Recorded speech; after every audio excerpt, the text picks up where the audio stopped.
हिमाचल सरकार का बजट प्रस्तुत होना है और इस संदर्भ में हमने माननीय मुख्यमंत्री से मुलाकात की। हम एक दिन पहले इस बात को लेके विस्तृत चर्चा हुई है हमारी माननीय मुख्यमंत्री से और हमने कुछ बातें माननीय मुख्यमंत्री के ध्यान में लाई है और मुझे लगता है कि इन बातों को आपके माध्यम से हम सरकार के अधिकारियों के और कर्मचारियों के ध्यानार्थ लाना चाहते हैं। यही बड़ा एक उद्देश्य हमारी आज प्रेस कॉन्फ्रेंस का है। हमने माननीय मुख्यमंत्री को अवगत कराया कि कर्मचारियों का जिस तरह से एरियर, दो तरह के एरियर पेंडिंग है, एक डीए का एरियर है, एक पे कमीशन का एरियर है, वो काफ़ी बल्क में है। जैसा कि बार बार बताया जा रहा है कि 10,000 करोड़ के आसपास कर्मचारियों की लाइबिलिटी है और इन लाइबिलिटी को एक मुश्त देना सरकार के लिए भी आसान नहीं है। सरकार की वित्तीय व्यवस्था को भी हम समझ रहे हैं।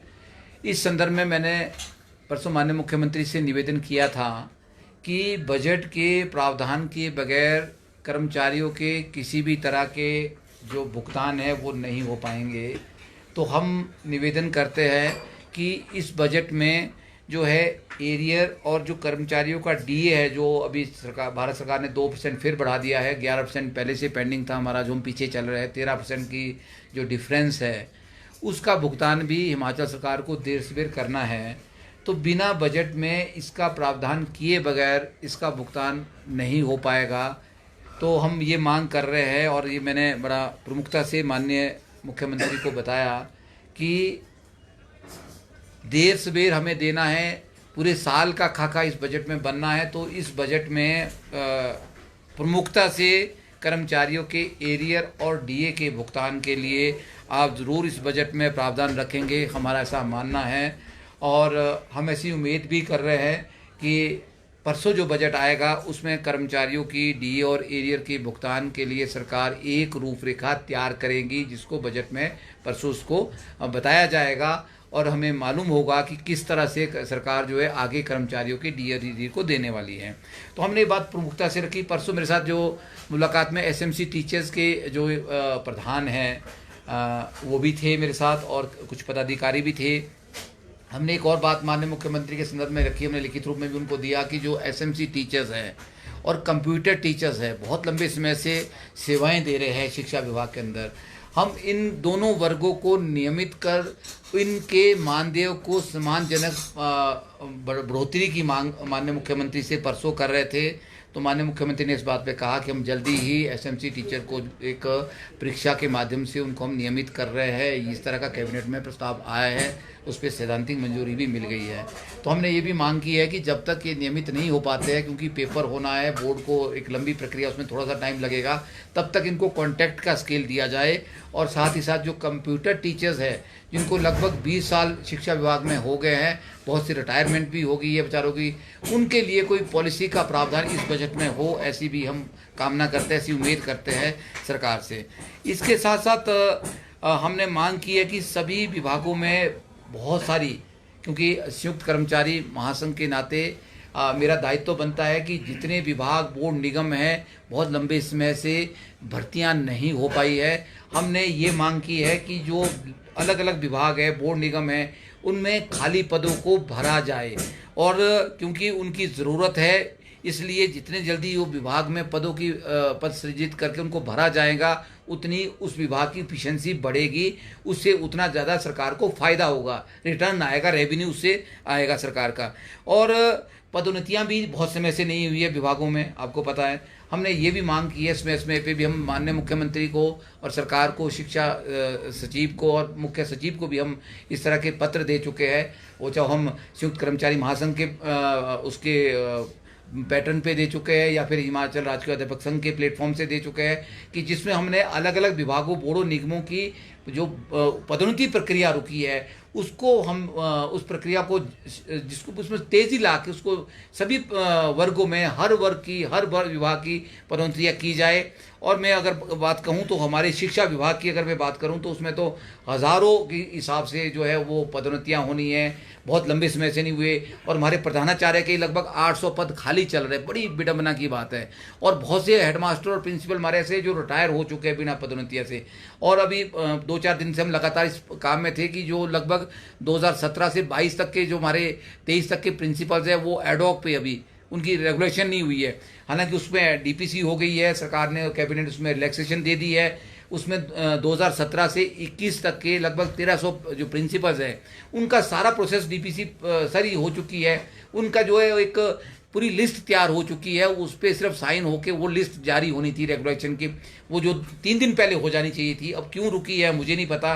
हम वो भी मांग कर रहे हैं कि भाई वो जो रेगुलेशन है प्रिंसिपल्स की वो जल्दी हो और बाकी पदोन्नतियाँ हर विभाग की हर वर्ग की समयबद्ध तरीके से जो है उसको सरकार करे। और एक बात मैं कह रहा हूँ कि सरकार पद खाली कर रही है, पदों को समाप्त कर रही है, हर विभाग में ऐसी प्रक्रिया चल रही है।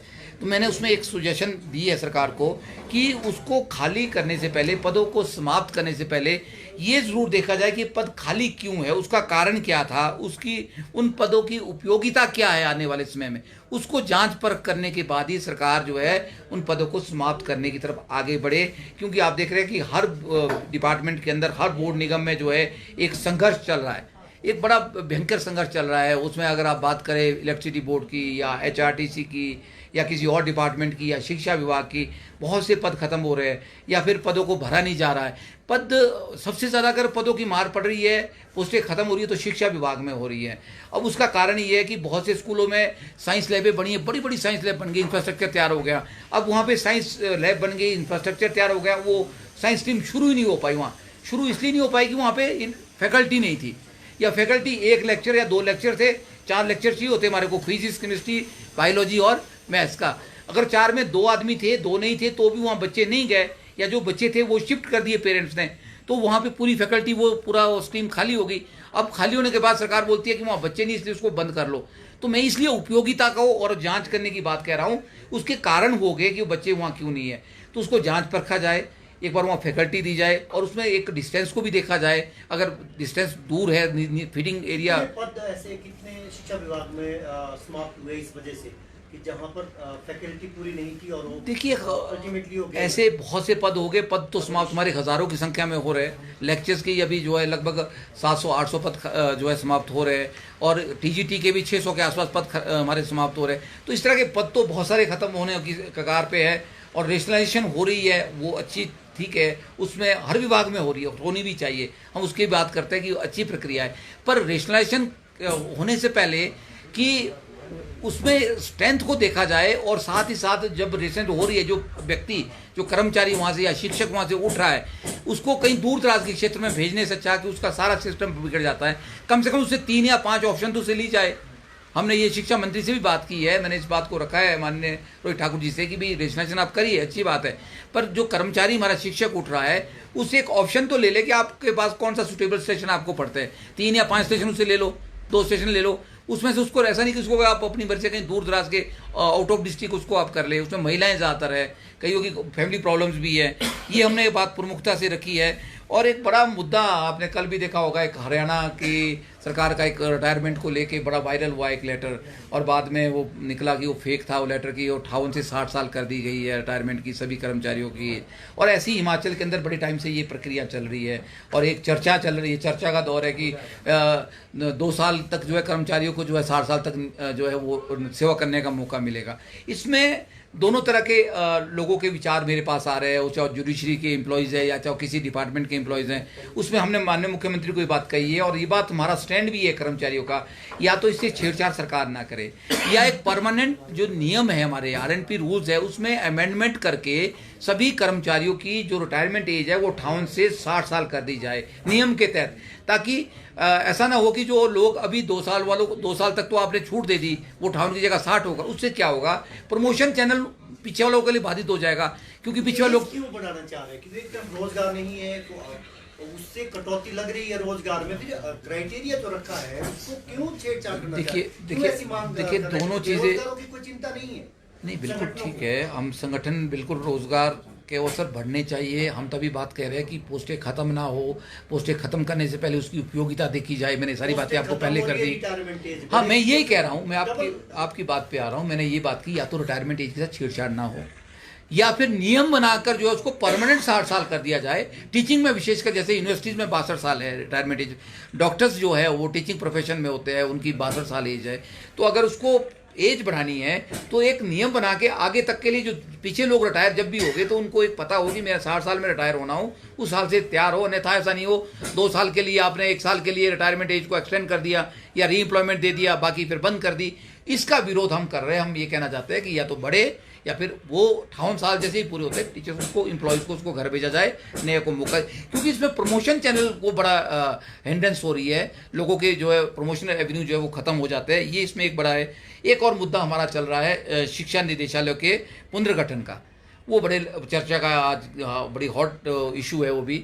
हम इसमें ये कहना चाह रहे हैं, हमने पहले भी सरकार को ये कहा है और बड़े लंबे समय से हमारी मांग थी कि सरकारी तंत्र को बचाना है, अगर सरकारी स्कूलों को बचाना है तो निदेशालय का और स्कूलों का पुनर्गठन होना आवश्यक है। एक छत के नीचे एक स्ट्रीम के अंदर जब बच्चे पढ़ेंगे तो हमारी इनरोलमेंट कहीं ना कहीं बढ़ेगी और एक अकाउंटेबिलिटी हमारी उसमें फिक्स होगी, और शायद उससे हमारी जो सरकारी स्कूलों की इनरोलमेंट है वो बढ़ेगी। लेकिन इस सरकार में आगे सरकार बढ़ना चाहती है तो बढ़े, इसको ऐसे ही एक मतलब बड़े चर्चा का इशू बनाने की इसमें ज़रूरत नहीं है। और इसमें ये ज़रूर है, हमने पहले भी कहा कि जो स्टेक होल्डर्स हैं उनसे ज़रूर सरकार चर्चा करे, उनके साथ बैठक कर लेनी चाहिए। बैठक करने में कोई गुरेज नहीं है। और हमारा स्टैंड इसमें एक बड़ा क्लियर है कि निदेशक जो है वो शिक्षाविद हो, वो ज़्यादा बच्चों की उसको समझ सकता है। ये मुद्दा था। और एक बात हम जो बजट से में सभी कर्मचारी चाह रहे हैं, जो अपेक्षित है, वो है 4-9-14 का टाइम स्केल। कर्मचारियों में जूनियर और सीनियर का एक बहुत ज़्यादा डिफरेंस हो गया। पहले 4-9-14 का टाइम स्केल था, वो बंद कर दिया गया। कुछ लोग 4-9-14 तीनों बेनिफिट ले गए, कईयों को जो है एक ही बेनिफिट मिला, कईयों को एक भी नहीं मिला। अब आगे बंद कर दिया गया है। उससे पे एनोमली बहुत ज़्यादा आ गई। जूनियर आगे चला गया, सीनियर पीछे रहेगा पे में। एक ही तरह के कर्मचारी को अगर बात करें, इसको ठीक करने का तरीका आज भी यही है कि आपको 4-9-14 का टाइम स्केल जो शुरू से पहले 8-16-24-32 होता था, फिर सरकार ने, धूमल सरकार ने 4-9-14 की एक ऑप्शन लाई थी, तो सभी कर्मचारी 98% कर्मचारियों ने 4-9-14 ऑप्ट किया था। तो आज हम मांग कर रहे हैं और हम ये उम्मीद करते हैं कि इस बजट के अंदर जो परसों माननीय मुख्यमंत्री बजट पेश करेंगे, उसमें कर्मचारियों को 4-9-14 को बहाल करने के लिए एक अहम ये पहलू है और एक बहुत बड़ा तोहफा भी होगा कर्मचारियों के लिए। इसको भी बजट में रखेंगे, ये भी हमने मांग की है।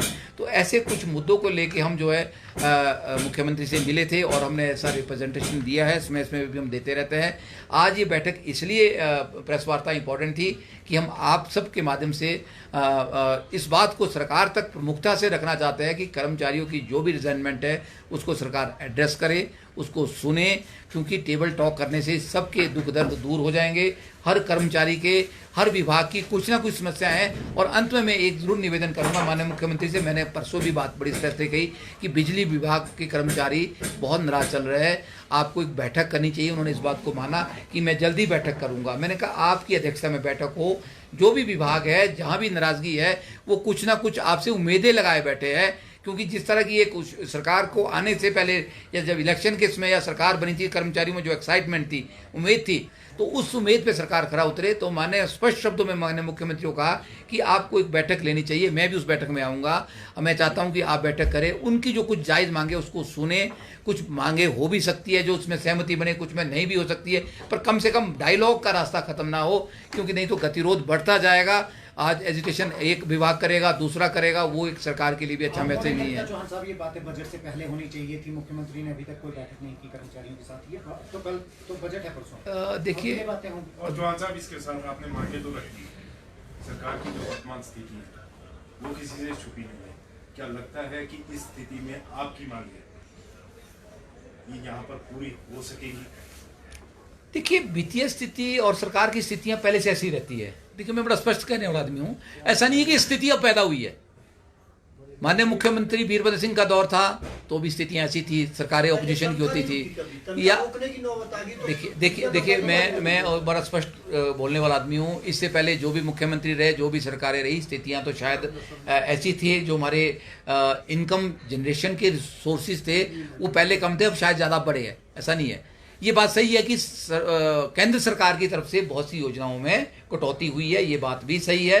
लेकिन उसका खामियाजा कर्मचारियों को मिले, उसका खामियाजा आम वर्ग को मिले, ये बात गलत है। सरकार को रोज़गार के या इनकम जनरेशन के एवेन्यू को ढूंढना है, यही सरकार का काम होता है। और कर्मचारियों की जो जायज़ मांगे हैं, आपको मैं बताऊं कि 2026 में फिर पे कमीशन रिवाइज हो जाएगा, फिर उसके उस टाइम तो इतनी लाइबिलिटी हो जाएगी कि फिर तो सरकार पता नहीं क्या करेगी। अगर नहीं होती मांगे पूरी और कर्मचारियों पर यहाँ पर फोकस नहीं रहता है सोमवार, क्योंकि आप ही के कर्मचारी अभी हड़ताल पे हैं, बिजली बोर्ड के कर्मचारी बिजली बोर्ड में आप चाहे देख रहे हैं पेंशनर कि है, यहाँ चाहे पर एचआरटीसी वालों की अभी हड़ताल खत्म हुई है, सारा वर्ग पहले ही कुछ हड़ताल। डेथ्स भी यहाँ पर हुई थी अभी। यूपीएस से ही खुश तो नहीं, संतुष्ट तो नहीं आप लोग? नहीं, देखिए का मसला शांत है आप लोग भी। देखिए, अभी एचआरटीसी की आपने बात की, एचआरटीसी की भी कोई मांग पूरी नहीं हुई है। मैं आपको स्पष्ट कह दूं, उनको जो भी आश्वासन मिले थे, 100 करोड़ का आश्वासन मिला कि 100 करोड़ आपको मिल जाएंगे, वो नहीं मिला। जनवरी में मिला था, फिर 50 करोड़ का हुआ, फिर अब 5 करोड़ पे आ गया पीछे घट के, अब 5 करोड़ भी अभी तक नहीं मिला उनको।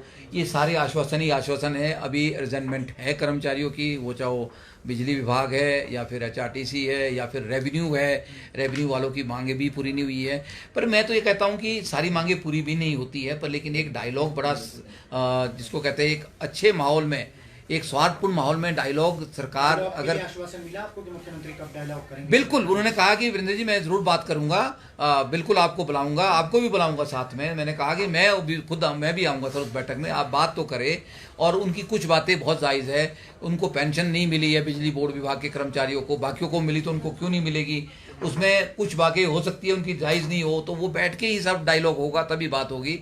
तो ये बात सही है कि डायलॉग होनी चाहिए थी और पहले होना चाहिए था। ये बात भी आपका प्रश्न सही है, ये डायलॉग शुरू में हो जाते ज़्यादा अच्छे थे। तो लेकिन देर आए दुरुस्त आए, हमने अपनी जिम्मेवारी का निर्वहन किया। हमने माननीय मुख्यमंत्री से इसमें लेकर उनसे परसों चर्चा की है। अब इसके क्या रिजल्ट्स आते हैं, किस तरह से बजट परसों प्रस्तुत होता है, उसके बाद अगली रणनीति बनेगी कर्मचारियों की। उसके बाद हम संयुक्त कर्मचारी महासंघ की बैठक भी करेंगे, क्योंकि हमने एक ऐलान किया था कि हम जिला वाइज जो है एक सम्मेलन करेंगे, बैठकें करेंगे। वो भी हमारा शिमला से शुरू करना था, उसको भी हम नहीं कर पाए बीच में, क्योंकि एक अलग अलग संघर्ष भी शुरू हो गए बीच में। एचआरटीसी अलग संघर्ष करने लग गई अपने एग्जिस्टेंस के लिए, बिजली बोर्ड अपने एग्जिस्टेंस के लिए संघर्ष में बिजी हो गया। तो हम इसके अगली रणनीति क्या बनेगी वो बजट के बाद या विधानसभा के बाद तय करेंगे। पर लेकिन हमें फिलहाल उम्मीद है कि माननीय मुख्यमंत्री जो है कर्मचारियों की बातों को सुनेंगे, जैसा उन्होंने मेरे को परसों आश्वासन भी दिया है। तो यही मुझे कहना था। कोई आपके और प्रश्न है इसको लेके? कर्मचारी इकट्ठे क्यों नहीं होते, अपनी इकट्ठे होकर अपनी आवाज़ क्यों नहीं उठाते हैं? अगर जी, अगर कर्मचारी जिस दिन इकट्ठे हो जाएंगे उस दिन सारी बातें हो जाएगी। यही एक विडंबना है हमारी कर्मचारियों की। या हमारे शिक्षा विभाग में ये 80,000 कर्मचारी है, तो दुनिया भर के संगठन है। हर विभाग में कर्मचारियों के अनगिनत संगठन है। मैं ये कहूँ, ये बड़ी विडंबना है। जिस दिन कर्मचारी एक मंच के नीचे आएगा उस दिन जो पैसों की दिक्कतें जो आप कर रहे हैं वो दिक्कतें शायद फिर ख़त्म हो जाएगी। उस दिन 4/9/14 भी मिलेगा। उस दिन कर्मचारियों को उनके एरियर भी मिलेंगे और लाभ भी मिलेंगे। लेकिन एक इस तरह का माहौल तैयार करने की ज़रूरत है। शायद कर्मचारियों को बात समझ आ जानी चाहिए। सरकार तो कहती है कि हमें जो है कर्मचारियों को तनख्वाह देने के लिए पैसा जो है लोन पे लेना पड़ रहा है और उसी की वजह से सारी लायबिलिटी बढ़ रही है। देखिए, लोन आज से नहीं ले रही है सरकार। सेंट्रल सरकार भी लोन पे ही चल रही है। मैं आपको बताऊं, कोई भी सरकार है वो लोन के बगैर नहीं चलती है। वो चाहे भारत की सरकार है, वो चाहे किसी स्टेट की सरकार है, लोनिंग की एक प्रक्रिया है। वो चाहे कोई भी व्यक्ति विशेष है, उसका घर भी लोन से चलता है। मैं आपको बता दूं, हम सबके घर भी लोन से चलते हैं। तो ये लोन लेना कोई बड़ी गलत बात नहीं है, एक प्रक्रिया है और ये चलती रहती है। अगर लोन लेना पड़ेगा और उसमें अच्छे काम के लिए लोन लेना हो तो ले लेना चाहिए। उससे कर्मचारियों को या सरकार को कोई नुकसान नहीं है। पर हाँ, जो कर्मचारियों की जवाबदेही बनती है वो उसमें सरकार सख्ती करे। उसमें हम भी बोलते हैं सरकार आउटपुट ले, सरकार काम ले और परफॉर्मेंस अच्छी होगी तो नेचुरली आपको जो है रेवेन्यू आपके बढ़ेंगे, आपकी जो इनकम बढ़ेगी स्टेट की। Thank you.